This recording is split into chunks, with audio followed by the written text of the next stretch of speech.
పాలన ఉల్లంఘనల కారణంగా ఇటీవల ఏ దేశం యొక్క సభ్యత్వాన్ని ఐసీసీ నిలిపివేసింది? Cricket Canada. పరిపాలన మరియు సభ్యత్వ బాధ్యతలను తీవ్రంగా ఉల్లంఘించిన కారణంగా అంతర్జాతీయ క్రికెట్ కౌన్సిల్ ఐసీసీ క్రికెట్ కెనడాను తక్షణమే సస్పెండ్ చేసింది. పరిపాలనలో అవకతవకలు, పరిపాలన దుష్ప్రవర్తన, మ్యాచ్లను తారుమారు చేస్తున్నారనే ఆందోళనలు, అధికారులు మరియు ఆటగాళ్లకు సంబంధించిన బెదిరింపుల ఆరోపణల నేపథ్యంలో అహ్మదాబాద్లో జరిగిన ఐసీసీ బోర్డు సమావేశంలో ఈ నిర్ణయం తీసుకున్నారు. క్రికెట్ అభివృద్ధి కోసం ఐసీసీ పర్యవేక్షణలో నిధులు కొనసాగుతాయి. 2025-26 ఆర్థిక సంవత్సరంలో ఏ దేశం తన చరిత్రలోనే అత్యధిక సముద్రపు ఆహార ఎగుమతులను సాధించింది? భారతదేశం. Marine products export development authority ప్రకారం భారతదేశం 2025-26 ఆర్థిక సంవత్సరంలో 73,890.46 కోట్ల విలువైన 19.72 లక్షల మెట్రిక్ టన్నుల సముద్రపు ఆహారాన్ని ఎగుమతి చేసి తన చరిత్రలోనే అత్యధిక ఎగుమతులను సాధించింది. ఘనీభవించిన రొయ్యలు, ఫ్రోజన్ ష్రింప్ ప్రధాన ఎగుమతిగా నిలిచాయి. విలువ పరంగా యునైటెడ్ స్టేట్స్ ఆఫ్ అమెరికా అతిపెద్ద మార్కెట్గా ఉండగా, పరిమాణం పరంగా చైనా అతిపెద్ద దిగుమతిదారుడిగా నిలిచింది. ఇక విశాఖపట్నం, జవహర్లాల్ నెహ్రూ పోర్టు, కొచ్చి, కోల్కతా మరియు చెన్నై ప్రధాన ఎగుమతి కేంద్రాలుగా ఉన్నాయి. ఇటీవల సుప్రీంకోర్టు న్యాయమూర్తుల సంఖ్యను 34 నుంచి ఎంతవరకు పెంచారు? ఇది భారత ప్రధాన న్యాయమూర్తితో కలిపి 38 వరకు. భారత సుప్రీంకోర్టులో మంజూరైన న్యాయమూర్తుల సంఖ్యను భారత ప్రధాన న్యాయమూర్తితో సహా ఇటీవల 34 నుంచి 38కి పెంచారు. పెండింగ్లో ఉన్న కేసుల భారాన్ని పరిష్కరించడానికి కేంద్ర మంత్రివర్గం 2026 మేలో ఈ పెంపును ఆమోదించింది. తదనంతరం రాష్ట్రపతి సుప్రీంకోర్టు న్యాయమూర్తుల సంఖ్యా చట్టం 1956ను సవరించడానికి ఒక ఆర్డినెన్స్ను జారీ చేశారు. CJI chief justice of India Suryakant నేతృత్వంలోని సుప్రీంకోర్టు కొలీజియం దీన్ని సిఫార్సు చేసింది. 12వ అంతర్జాతీయ యోగా దినోత్సవం 2026 యొక్క థీమ్ ఏమిటి? ఆరోగ్యకరమైన వృద్ధాప్యం కోసం యోగా. జూన్ 21న జరుపుకోనున్న 12వ అంతర్జాతీయ యోగా దినోత్సవం 2026కు ఆరోగ్యమైన వృద్ధాప్యం కోసం యోగా అనగా యోగా ఫర్ హెల్తీ ఏజింగ్ని ఇతివృత్తంగా ఆయుష్ మంత్రిత్వ శాఖ ప్రకటించింది. శారీరక ఆసనాలు, శ్వాస వ్యాయామాలు, ధ్యానం మరియు మైండ్ఫుల్నెస్ అభ్యాసాల ద్వారా ఆరోగ్యకరమైన మరియు చురుకైన జీవనానికి తోడ్పడే ఒక సంపూర్ణ విధానంగా యోగా ప్రపంచవ్యాప్తంగా గుర్తింపు పొందింది.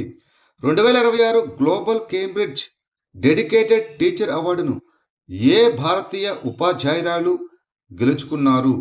సోమమండల్.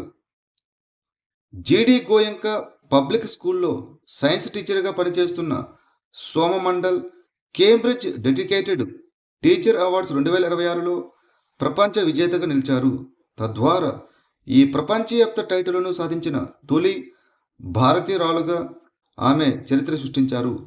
10 సంవత్సరాలకు పైగా బోధన అనుభవం, పర్యావరణ శాస్త్రంలో మాస్టర్ డిగ్రీ ఉన్న ఆమె విద్యార్థుల్లో పర్యావరణ అవగాహన, సమస్య పరిష్కారం, సుస్థిర ఆలోచన విధానాన్ని ప్రోత్సహించే వాతావరణ మార్పులపై దృష్టి సారించిన పరిశోధన ఆధారిత సైన్స్ పాఠ్య ప్రణాళికను అభివృద్ధి చేసినందుకు గాను గుర్తింపు పొందారు.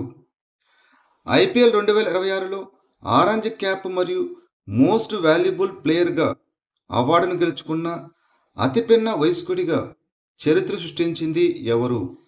వైభవ్ సూర్యవంశీ. డిపెండింగ్ ఛాంపియన్ అయిన Royal Challengers Bengaluru Indian Premier League IPL 2026ను గెలుచుకోవడం ద్వారా తమ టైటిల్ను విజయవంతంగా నిలబెట్టుకుంది. Virat Kohli player of the మ్యాచ్గా ఎంపికయ్యాడు. ఐపీఎల్ 2026 మోస్ట్ వాల్యుబుల్ ప్లేయర్గా వైభవ్ సూర్యవంశీ ఆరెంజ్ క్యాప్ విజేత. అతను 15 సంవత్సరాల 65 రోజుల వయసులో అత్యంత పిన్న వయస్కుడైన ఆరెంజ్ క్యాప్ విజేతగా నిలిచాడు. ఇక పర్పుల్ క్యాప్ విజేత వచ్చేసి 29 వికెట్లతో కగిసో రబాడా గెలిచారు. ప్లాస్టిక్ ఆవిష్కరణతో ఏ దేశ విద్యార్థులు ఎర్త్ ప్రైజ్ 2026 గెలుచుకున్నారు? భారతీయ విద్యార్థులు. భారతీయ టీనేజర్లు వివాన్ చావ్చారియా, అరియానా అగర్వాల్ మరియు Avyana Mehta the Earth Prize గెలుచుకుని ఈ ప్రపంచ పురస్కారాన్ని పొందిన తొలి భారతీయ బృందంగా నిలిచారు. కలుషిత నీటి నుంచి మైక్రో ప్లాస్టిక్లను తొలగించడంలో సహాయపడే చింతగింజల పొడితో తయారు చేసిన వినూత్నమైన జీవచ్ఛిన్నమయ్యే పదార్థమైనటువంటి ప్లాస్టిక్ను వారు అభివృద్ధి చేశారు.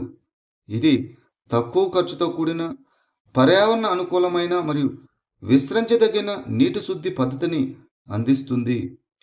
బ్యాడ్మింటన్లో సింగపూర్ ఓపెన్ 2026 టోర్నమెంటులో పురుషుల డబుల్స్ టైటిల్ గెలిచి చరిత్ర సృష్టించిన ప్రముఖ భారతీయ జంట ఏది?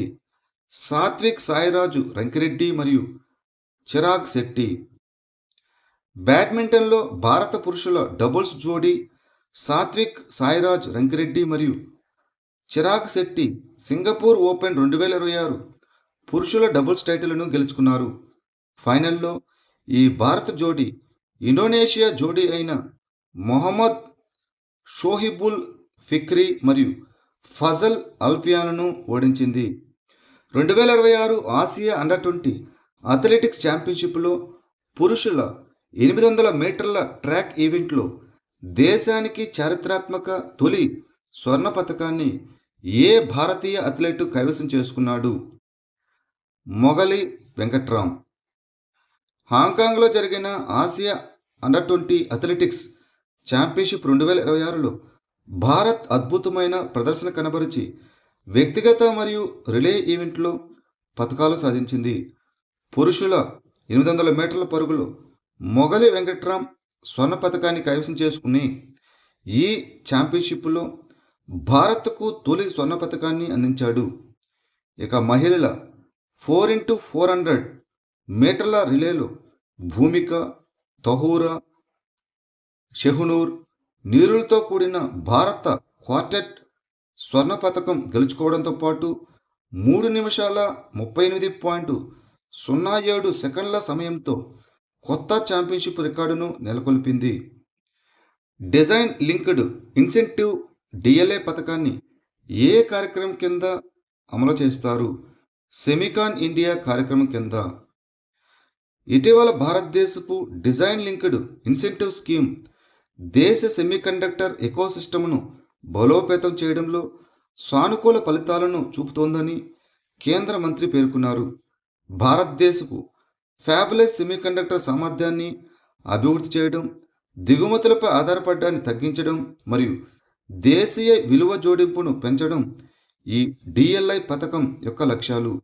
దీనిని ఎలక్ట్రానిక్స్ అండ్ ఇన్ఫర్మేషన్ టెక్నాలజీ మంత్రిత్వ శాఖ సెమికాన్ ఇండియా ప్రోగ్రాం కింద centre for development of advanced computing nodal ఏజెన్సీగా అమలు చేస్తుంది.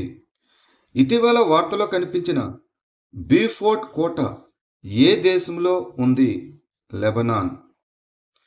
కొనసాగుతున్న పశ్చిమాసియా సంఘర్షణల మధ్య ఇజ్రాయెల్ ఇటీవల లెబనాన్లోకి మరింత చొచ్చుకుపోయి చారిత్రాత్మక బీ-4 కోటను దాని చుట్టూ ఉన్న వ్యూహాత్మక పర్వత శ్రేణితో పాటు స్వాధీనం చేసుకుంది. ఖలాత్ అల్ షకీఫ్ లేదా ఎత్తైన రాతికోట అని కూడా పిలువబడే బీ-4 కోట దక్షిణ లెబనాన్లోని నబాటియా సమీపంలో ఉన్న ఒక మధ్యయుగపు కోట. ఈ కోటను మొదట 12వ శతాబ్దంలో క్రూసేడర్లు నిర్మించారు మరియు దాని తర్వాత ఇది ముస్లిం, మామ్లూక్ మరియు ఒటామన్ల నియంత్రణలోకి వచ్చింది.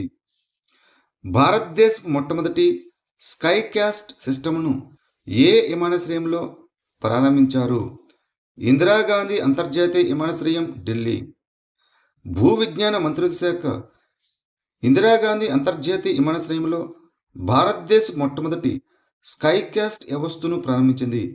విమానయాన వాతావరణ పర్యవేక్షణ కోసం ఈ అధునాతన సమీకృత వాతావరణ రిమోట్ సెన్సింగ్ వ్యవస్థను ఏర్పాటు చేసిన ప్రపంచంలోని 19వ దేశంగా భారతదేశం నిలిచింది. స్కైకాస్ట్ విమానాశ్రయ భద్రత కోసం పొగమంచు పర్యవేక్షణ, గాలిలో కుదుపులను గుర్తించడం మరియు నౌకాస్టింగ్ సేవలతో సహా నిజ సమయ వాతావరణ సమాచారాన్ని అందిస్తుంది. అగస్త్యమలై బయోస్పియర్ రిజర్వ్ ఏ రాష్ట్రంలో ఉంది? కేరళ మరియు తమిళనాడు. మే 30, 2026న తమిళనాడు మరియు కేరళ రాష్ట్రాల్లో విస్తరించి ఉన్న పశ్చిమ కనుమల్లోని అత్యంత పర్యావరణ సున్నితమైన ప్రాంతమైన అగస్త్యమలై బయోస్పియర్ రిజర్వ్లో ఆక్రమణను తొలగించి అక్రమ నిర్మాణాలను కూల్చివేయాలని భారత సుప్రీంకోర్టు ఆదేశించింది.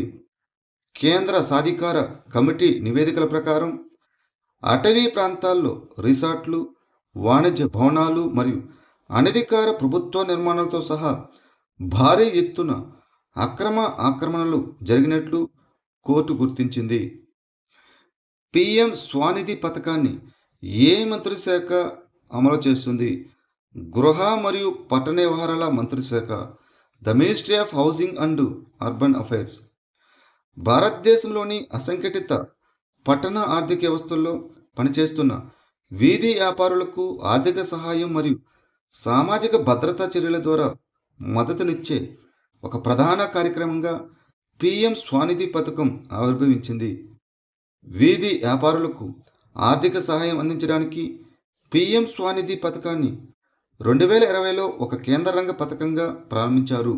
దీనిని గృహ మరియు పట్టణ వ్యవహారాల మంత్రిత్వ శాఖ ఆర్థిక సేవల విభాగం సహకారంతో అమలు చేస్తున్నది.